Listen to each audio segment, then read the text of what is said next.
बात करते हैं कुंभ से लौटकर आए केडियानॉमिक्स के फाउंडर सुशील केडिया से और जानते हैं कि जो डुबकी उन्होंने ली उससे क्या थोड़ा मार्केट का भी उद्धार होगा। Sushil ji, good morning. Good morning. बताइए क्या लग रहा है मार्केट का मूड माहौल, क्योंकि ये तो जो भी काउंटर ट्रेंड रैली आती है वो उससे मतलब जितनी देर में आती है उतनी देर में स्वाहा हो जाती है। ये वाली रैली फिर स्वाहा होने के साइंस दिखा रही है। देखिए, आपकी बातों से मैं बातों को पकड़ रहा हूं। मंदी अब लोगों के मन में है। 1000 पॉइंट की निफ्टी में अप मूव आई और 500 पॉइंट निफ्टी ऊपर से गिरा है। पर आपकी अपनी टोन देख लो, आप कितने बाजार के पुराने मंझे हुए व्यक्ति हो और आपके मुंह से भी ऐसे शब्द निकल रहे हैं कि जो रैली आती है वो स्वाहा हो जाती है। मतलब मन मंदा है, बर्दाश्त करने की इच्छा खत्म हो गई है और मतलब सबके मनों का अंत आ गया, मन बिल्कुल थक गए हैं। तो 1000 पॉइंट बढ़ के भी जब 500 का करेक्शन होता है, हमको लगता है सब कुछ स्वाहा हो गया। इंट्रा डे में अगर पीसीआर ने चार्ट ऑलरेडी दिखा दी है, देखिए निफ्टी 50 की चार्ट है 1 मिनट, जिसको मैं माइक्रोस्कोपिक व्यू बोलता हूं। मैं बिल्कुल किसी भी टाइम आपसे बात करते करते अचानक यहां से लॉन्ग ट्रेड्स को दबोचने का पैटर्न है।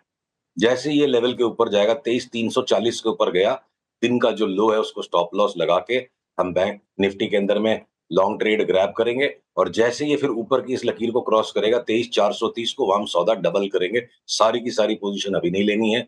और बैंक निफ्टी पे अगर आते हैं, आप शॉर्ट टर्म ट्रेडिंग करते हैं तो आप देखो बैंक निफ्टी के अंदर में ऑलरेडी वो बाई ग्रैब आ चुका है। आज का जो लो है, आप उससे 20-30 पॉइंट नीचे का स्टॉप लॉस बनाइए। 49,746 है ना, 49,700 को स्टॉप लॉस बना के आप इसमें लॉन्ग को दबोचो। और जब भी ये 49,940 के ऊपर निकल लेगा, वहां लॉन्ग्स को डबल करना है। अगला पड़ाव यहां से पहले 1000 पॉइंट ऊपर है बैंक निफ्टी में, और अंतोगत्वा हमें लगता है 54,000, 56,000 और 60,000 वो ओवर ए पीरियड आएगा। पर आज जैसे जो हताशा स्क्रीन पे है ना, जो राकेश भैया बोलते थे, बॉक्सिंग का मैच चालू है, जिसके मन में आया जिसको भी उठा के ठोक रहा है। तो मतलब अच्छी खबर आ गई, केजरीवाल हार गया, बीजेपी जीत गई, बाजार नीचे। टैक्स कट आ गया, बाजार नीचे। रेट कट आ गया, बाजार नीचे। और बिना किसी वजह के पहले 1000 पॉइंट कटे। तो मतलब ये सब सेंटीमेंट पे चल रहा है इस वक्त बाजार। और सेंटीमेंट का मुझे एक्सट्रीम दिखता है वेरी शॉर्ट रन में। I am calling bottom. Hmm, अंततोगत्वा और एक और शब्द आपने एक ही लाइन में यूज़ कर दिए, काफ़ी इंटरेस्टिंग था। अच्छा, एक बात बताइए, यहाँ पर एक स्टॉक स्पेसिफिक का कहाँ पर आपको सबसे ज़्यादा इंटरेस्टिंग चार्ट्स दिख रहे हैं? कुछ है क्या चार्ट्स जहाँ पर आपको लग रहा है कि बस यहीं पे इनको दबोच लिया जाए? अनुज जी, मेरी एक गुजारिश है, जब बाजार में चारों तरफ इस तरह का आक्रमण सा मचा हुआ है ना, हाय तौबा मची हुई है, स्टॉक स्पेसिफिक जाने के पहले एक बहुत बड़ी कैटेगरी को देखते हैं, जो भी बाजार में एक नया नैरेटिव चल रहा है। लास्ट बीते 2-3 दिनों से बहुत गोल्ड। कोलाहल मचा हुआ है कि स्मॉल कैप्स अंडर परफॉर्म करेंगे। तो मेरी पीसीआर से अनुरोध है, इसे एक चार्ट को दिखाएं जिसे हम इंटरनली कहते हैं flight to adventure index. PCR से अनुरोध है, कृपया इस चार्ट को दिखाएं, बहुत महत्वपूर्ण चार्ट है आज के परिप्रेक्ष्य में। ये देखिए, जो ये फ्लाइट टू एडवेंचर इंडेक्स का कंस्ट्रक्शन हमने कैसे किया, बड़ी सिंपल है इसकी construction. Small cap 250 100, BSE small cap 250 100 index को डिवाइड बाय बीएसई सेंसेक्स किया। आप निफ्टी 250 स्मॉल कैप इंडेक्स को डिवाइड बाय निफ्टी भी कर लोगे, करीब करीब सिमिलर चार्ट होगी। 2020 की कैलामिटस सिचुएशन में 25 मार्च को, जब लॉकडाउन शुरू हो रहा था, थाली बजवाई थी मोदी जी ने, इनडायरेक्ट लॉकडाउन शुरू हुआ था, उस दिन इस इंडेक्स का लोएस्ट पॉइंट बना था। नेचुरल है ना, जो स्मॉलर स्टॉक्स में लिक्विडिटी कम होती है तो बढ़ते बाजार में ज्यादा बढ़ते हैं और घटते बाजार में ज्यादा घटते हैं।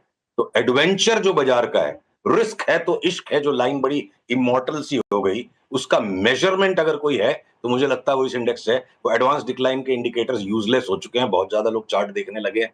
तो एक लेग आया, पहला लेग आया विस्मय का, जो 21 जून 2021 को टॉप आउट हुई। और वो आश्चर्य के भीतर भीतर वो बाजार बढ़ गया कि लॉकडाउन लॉकडाउन के अंदर इतनी तेजी आ गई। उसके बाद जब लोग कन्विंस हुए, बाजार साइडवेज चला गया। और उसके बाद ये तीसरा फेज आया इसका, जहां खूब दबा के सबने पैसे कमाए 2024 की फरवरी तक। और उसके बाद ये जो हाईएस्ट पॉइंट आया, वो हमारे हिसाब से इरेगुलर बी वेव है। अब यहाँ पे एक फाइनल बॉटम बन रहा है इस पैनिक में, और इसको हम आज अगले मंगलवार तक आपको कंफर्म करेंगे। ये हम इसको दबोचने में इंटरेस्टेड हैं। और अगले फेज में, जो यूफोरिया का फेज में 2025 को मार्केट की यूफोरिया और शायद 5 साल से चलती हुई तेजी के फाइनल टॉप का फेज कॉल कर रहा हूं, जिसमें स्मॉल कैप 250 इंडेक्स भी 25% सेंसेक्स से ज्यादा परफॉर्मेंस दे जाएगी। 7.92 वाली अगर 10.14 तक हमारी प्रोजेक्शन काम कर जाती है, इसका मतलब small cap index 25% out perform कर जाएगी। और अगर सेंसेक्स पे हमने जो 1 लाख की फोरकास्ट निकाली है, तो मतलब 55-60% की तो सिर्फ स्मॉल कैप इंडेक्स में बढ़त आएगी। यानी डबल होने वाले और 3 गुना होने वाले बहुत बड़ी संख्या में शेयर्स मिलेंगे। इस भय के वातावरण में जहां आपने कहा कि पैसा और हिम्मत दोनों टूट गया, तो मैं अपनी बात को एक बार समेटूंगा। हिम्मते मर्दा मर्दे खुदा। यहाँ हिम्मत करने वाला पैसा कमाएगा। कुछ नहीं हुआ है बाजार को जिसके लिए इतनी हिम्मत तोड़ी जाए। अगर ट्रंप खैर ट्रंप नहीं ट्रैफिक नहीं टैरिफ बढ़ा रहे हाँ हैं स्टील पे, तो मोदी जी भी हमारे स्टील स्टॉक्स का फायदा हो जाएगा, टैरिफ बढ़ा लेंगे हमारे नहीं नहीं वो मैं समझ गया, वो मैं समझ गया आपकी बात। खैर एनीवे, अगले सवाल पर आऊँ उससे पहले एक बार मार्केट को रीलुक करते हैं। निफ्टी अब 100 पॉइंट से ज़्यादा नीचे 23,270 पर, और वीरू मिड कैप इंडेक्स देखिए अब 2% से ज़्यादा नीचे, एडवांस डिक्लाइन 1:8 का काफ़ी ख़राब हो गया इस समय। वीरू चलिए, वीरू आपका सवाल। जी हाँ, मार्केट से डे लो निफ्टी बैंक 49,628। अच्छा सुशील जी, आज अदानी ग्रुप के स्टॉक्स में मूव स्ट्रॉन्ग है। अदानी एंटरप्राइजेस को देखिए 3% ऊपर, अदानी ग्रीन्स को देखिए 2% ऊपर। आपका व्यू अदानी ग्रुप के स्टॉक्स पे, जिसमें से कोई जिस पे आपका कंस्ट्रक्टिव व्यू हो? देखिए, हम इन स्टॉक्स के अंदर ना नॉइज बहुत ज्यादा है, इसमें आसान नहीं है इस वक्त यहीं के यहीं कमा के निकल जाना। तो अगर स्क्रीन पे मैं आपके चार्ट दिखा सकूं, मैं अडानी इंटरप्राइजेस पे ट्रेंड रिवर्सल को कॉल फॉर कर पाऊंगा as a technician, as a भाव बेस्ड प्लेयर। 2475 के ऊपर जब निकले, तब इसके अंदर में एक सिक्योर ट्रेड बनता है। और अगर मैं अडानी पोर्ट्स पे चलता हूं, तो जिसकी चार्ट ज्यादा स्पष्ट है, आप ये देखो अडानी पोर्ट्स की चार्ट पे, अडानी पोर्ट्स की चार्ट पे, सॉरी ये पीएससी वाली आ गई, इसमें लिक्विडिटी नहीं है। रुकिए, अडानी पोर्ट स्पेशल फ्यूचर्स, हाँ ये देखो अडानी पोर्ट्स के अंदर में जब ये 1182 के ऊपर निकल लेगा, तो हम इसको 1800 तक की तेजी के लिए खेलेंगे। तो हो सकता है वो ट्रिगर 1-2 दिन में आ जाए, जब आएगा तब हम उस पर दांव लगाएंगे। अभी फिलहाल प्रीएम्प्टिव बात नहीं करेंगे। बहुत करीब है हम उस ब्रेकआउट पॉइंट के, ब्रेकआउट आ जाएंगे तो बड़ी तेजी बन जाएगी। अच्छा सुशील जी, अभी तक हम ऐसे शेयरों की बात कर रहे थे जिनमें काफ़ी प्राइस डैमेज हुआ है, आपने अपना आउटलुक भी पेश कर दिया। कुछ शेयर जो मजबूत रहे हैं अब तक, उन पर आपका टेक क्या है? जैसे कोटक महिंद्रा बैंक, जैसे भारतीय एयरटेल, इन दो पर अपना व्यू दीजिएगा। कोटक महिंद्रा बैंक हमें लगता है फंसने का काम है। रकम लिमिटेड है और ब्रेन 1200 से 1300 ग्राम के बीच में ही है, सबकी ज्यादा वेरिएशन नहीं है। सबकी मेंटल बैंडविड्थ की एक लिमिट है। हमने अपने निवेशकों को ये सलाह दी है कि कोटक महिंद्रा कोई 2040-50 तक चला गया तो चला गया, बाकी इसके पैटर्न बिल्कुल फंसाने वाले, उलझाने वाले लगते हैं। तो हम कोटक महिंद्रा बैंक से कुश्ती नहीं लड़ेंगे। हमें बैंक्स के अंदर में बड़ी तेजी लगती है। पीएसयू बैंक्स में एसबीआई यहाँ से 30% बढ़ जाए तो मेरे को शॉर्ट टर्म ट्रेडिंग में एसबीआई लेना है। कूट पीट करके तबाह कर दिया गया इंडसइंड बैंक, अभी भी यहाँ से 25% बढ़ जाए।